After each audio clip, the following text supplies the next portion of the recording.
ఒకరోజు సమ్మెలో వెళ్తోంది. అంటే కేంద్ర కార్మిక సంఘాలు, ఇండిపెండెంట్ అసోసియేషన్లు, ఫెడరేషన్లు అని ఇచ్చినటువంటి ఈ పిలుపులో భాగంగా మేమందరం కూడా ఇన్సూరెన్స్లో పనిచేసే వాళ్ళందరం కూడా ఒకరోజు సమ్మెలో ఉంటున్నామని చెప్పి తెలియజేస్తున్నాం. ప్రధానంగా సాధారణ డిమాండ్లతో పాటు మా సమ్మె ద్వారా ప్రస్తావించాలనుకున్నటువంటి అంశాలు ఏంటంటే, ఒకటి, ఈరోజు ఎల్ఐసి ఆఫ్ ఇండియాలో 3.5% డిజిన్వెస్ట్మెంట్ జరిగింది. ఫర్దర్ డిజిన్వెస్ట్మెంట్ జరగాలనేటువంటి ఆలోచన కేంద్ర ప్రభుత్వం తీవ్రంగా చేస్తోంది. దాన్ని మేము పూర్తిగా వ్యతిరేకిస్తున్నాం. ఎందుకంటే ఒక్కసారి డిజిన్వెస్ట్మెంట్ జరిగిన తర్వాత ఎల్ఐసి ఆఫ్ ఇండియా గ్రోత్ పైన నెగిటివ్ ఇంపాక్ట్ పడ్డది తప్ప పాజిటివ్ ఇంపాక్ట్ లేదు. రెండవది, డిజిన్వెస్ట్మెంట్ జరిగిన తర్వాత అనుకున్నంత స్థాయిలో ఎల్ఐసి షేర్ మార్కెట్లో పలకడం లేదు. అంచేత ఈ రెండు ప్రధానమైనటువంటి నెగిటివ్ ఫ్యాక్టర్స్ వల్ల we are totally against the further follow on offer, అంటే డిజిన్వెస్ట్మెంట్ మేము వ్యతిరేకిస్తున్నాం. ఇక రెండవది, ఫారిన్ డైరెక్ట్ ఇన్వెస్ట్మెంట్ అనేటువంటిది ఇండియాలోకి తీసుకురావడం వల్ల ప్రైవేట్ కంపెనీలు పుట్టగొడుగుల్లా వస్తాయని చెప్పి చాలా ఆలోచించారు. కానీ ఇప్పటివరకు కేవలం 25 మాత్రమే ప్రైవేట్ కంపెనీలు వచ్చాయి. ఫర్దర్ 100% ఫారిన్ డైరెక్ట్ ఇన్వెస్ట్మెంట్ పెంచడం ద్వారా మరిన్ని ప్రైవేట్ కంపెనీలు వస్తాయని ఆలోచిస్తున్నారు కేంద్ర ప్రభుత్వం తప్ప, అదిగా జరగకపోగా ఉల్టా ఏమవుతుందంటే ఫారిన్ కంపెనీలు ఇక్కడ వేళ్ళునుకుంటాయి. అంటే ఇండియాలో ఎట్టి పరిస్థితుల్లోనూ ఇండియన్ కంపెనీస్, అంటే ఇండిజినస్ కంపెనీస్ ఏవి కూడా ఉండవు. అంచేత దాన్ని మేము వ్యతిరేకిస్తున్నాం. ఇక మూడోది, ఇన్సూరెన్స్ లాస్ అమెండ్మెంట్ బిల్ అనేటువంటిది కేంద్ర ప్రభుత్వం వెంటనే రాబోయేటువంటి ఈ వర్షాకాల సమావేశాలు ప్రవేశపెట్టడానికి ప్రయత్నం చేస్తోంది. మీరు అడగవచ్చు, మీకు దీనివల్ల నష్టం ఏంటి అని. ఇన్సూరెన్స్ లాస్ అమెండ్మెంట్ బిల్ అంటే ఎవరికి ప్రయోజనం ఉంటుందంటే పాలసీదారులకు ప్రొటెక్షన్గా ఉంటుంది. ఇప్పుడున్నటువంటి చట్టాలన్నీ ముఖ్యంగా ఇన్వెస్ట్మెంట్ ప్యాటర్న్ మార్చాలని ప్రయత్నం చేస్తోంది కేంద్ర ప్రభుత్వం. అంటే ప్రజల దగ్గర నుంచి వసూలు చేసినటువంటి ప్రీమియంని మేము జాగ్రత్తగా ఒక సెక్యూర్డ్ ఇన్స్టిట్యూషన్లో పెట్టాలి.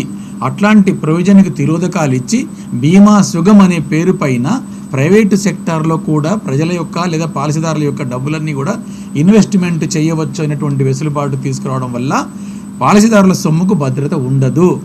అట్లాంటి విధానాన్ని వ్యతిరేకించాలని చెప్పే ఉద్దేశంతో మేము ఇన్సూరెన్స్ లాస్ అమెండ్మెంట్ బిల్ ఏదైతే రాబోతుందో దాన్ని మేము పూర్తిగా వ్యతిరేకిస్తున్నాం.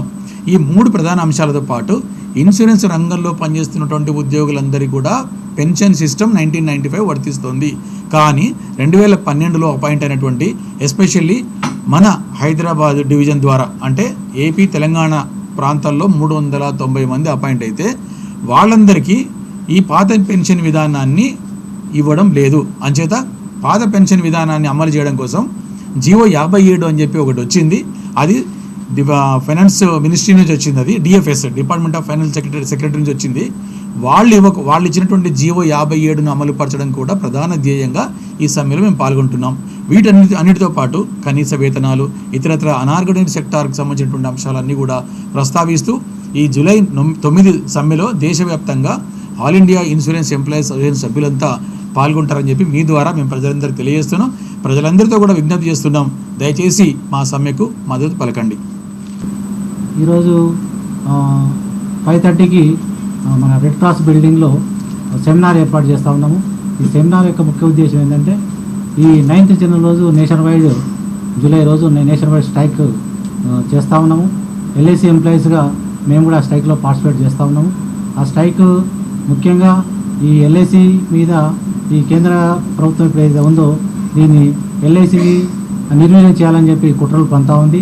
దీన్ని ప్రైవేటు సెక్టర్ వైపు నడపాలని ప్రయత్నం చేస్తూ ఉంది.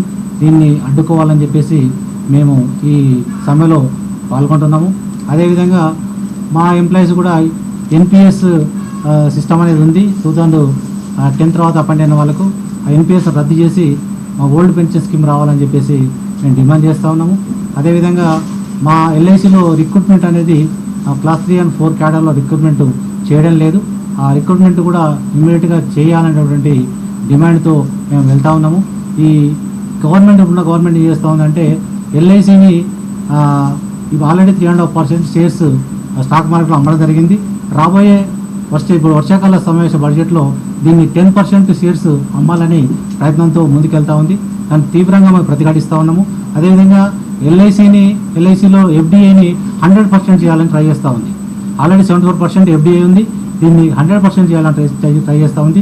మేము దీన్ని ఎందుకు అపోజ్ చేస్తున్నామంటే, ఆల్రెడీ 74% ఎఫ్డిఐ హైక్ అయినప్పటికీ కూడా 23లో ఇది ఎఫ్డిఐకి 74% అయింది. ఫస్ట్ 26% ఉన్నది, తర్వాత 49 అయింది, అది 74 అయింది. ఆ 74% అయిన తర్వాత కూడా ఎఫ్డీఏ మన ఇండియాలోకి వచ్చింది మాత్రం 32%. వాళ్ళు అలౌ చేసింది 74%, కానీ వచ్చింది 32%. వాళ్ళు 32% వచ్చినప్పుడు నువ్వు 74ను దాటి మళ్ళీ 100 ఎందుకు చేస్తున్నావు? 74% వచ్చినప్పుడు నువ్వు 100 చేయాలి. అసలు 74% రాలేదు ఇంతవరకు, వచ్చింది 30%.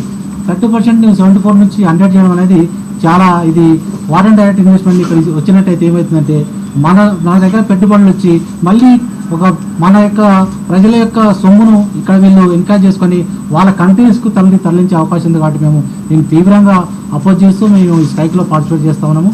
అందుకోసం అని చెప్పేసి ఈ ధర్నా ఈ ప్రెస్ మీట్ ఏర్పాటు చేయడానికి, తర్వాత సాయంత్రం కూడా సెమినార్ ఏర్పాటు చేసి అన్ని సెంట్రల్ ట్రేడ్ యూనియన్స్తో కలిపి దాదాపు 100 నుండి 150 మందితో ఒక సెమినార్ కండక్ట్ చేస్తూ ఉన్నాము. దీన్ని అపోజ్ చేయాలని చెప్పేసి ప్రిపరేటరీ మీటింగ్గా రేపు ఈరోజు సాయంత్రం జరుగుతుంది. దాన్ని కూడా మీరు అందరూ వచ్చి దీన్ని సక్సెస్ చేయాలని చెప్పేసి నేను కోరుతా ఉన్నాను.